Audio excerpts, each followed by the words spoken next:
Hi friends, எல்லோரும் எப்படி இருக்கீங்க? உங்கள் எல்லாரையும் மறுபடியும் நம்ம சேனலுக்கு அன்போடு வரவேற்கிறேன். இன்றைக்கி நம்ம என்ன பார்க்க போகிறோம்னு டைட்டிலில் பார்த்தாலே தெரிஞ்சிருக்கும்ல.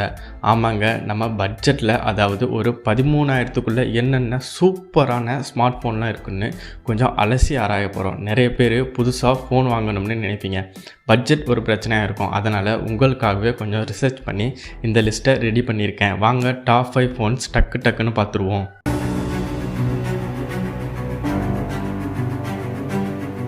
சரி, நம்ம லிஸ்ட்டில் முதல்ல இருக்கிறது யாருன்னு பார்த்தீங்கன்னா Realme P3X and Realme Narzo 80X.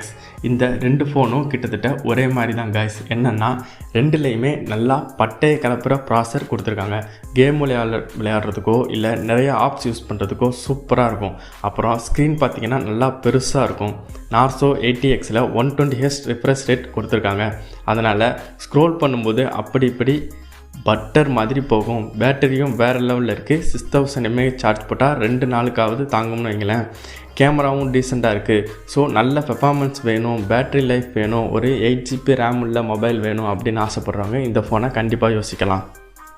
அடுத்தது நம்ம ரெட்மிக்காரங்க வந்தாச்சு. Redmi 13 5G. இந்த ஃபோனில் என்ன ஸ்பெஷல்னு கேமரா தாங்க. 108 மெகாபிக்சல் கேமரா கொடுத்துருக்காங்கன்னா பார்த்துக்கோங்க. ஃபோட்டோஸ்லாம் செம்ம தெளிவாக வரும். ஸ்க்ரீனும் நல்லா பெருசாக 120Hz ரிஃப்ரெஷ் ரேட்டோடு வருது. ப்ராசஸரும் ஓரளவுக்கு நல்லா இருக்குது. பேட்ரி 5000 mAh தான் இருக்குது. ஒரு நாள் ஃபுல்லாக தாராளமாக யூஸ் பண்ணலாம். நல்ல கேமரா வேணும், ஸ்க்ரீனும் நல்லா இருக்கணும்னு நினைக்கிறவங்க இந்த ஃபோனை செலக்ட் பண்ணலாம். நெக்ஸ்ட்டு நம்ம பார்க்க போகிறது விவோவோட பிராண்டான IQ Z10 Lite 5G. ஐக்யூனாலே ஸ்பீடுன்னு ஞாபகம் வரும்ல. இந்த ஃபோன்லேயும் நல்ல ப்ராசஸர் கொடுத்துருக்காங்க.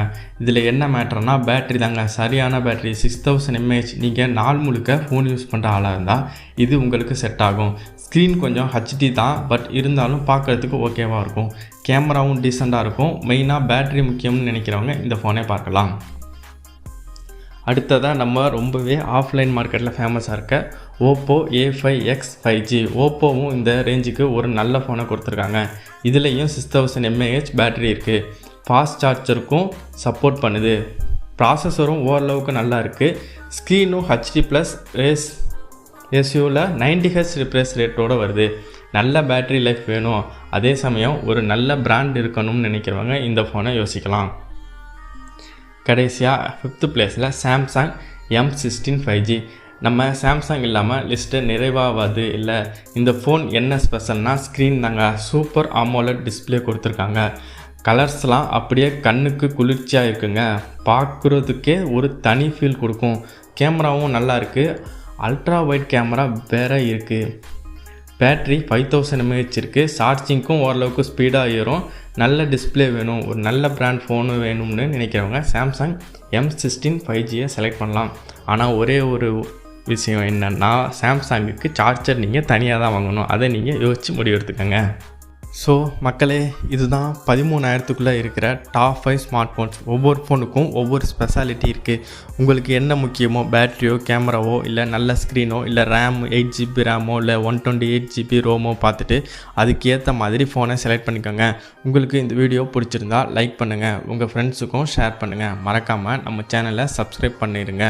இதே மாதிரி இன்னும் நிறைய யூஸ்ஃபுல்லான வீடியோவோடு உங்களை வந்து பார்க்கிறேன்.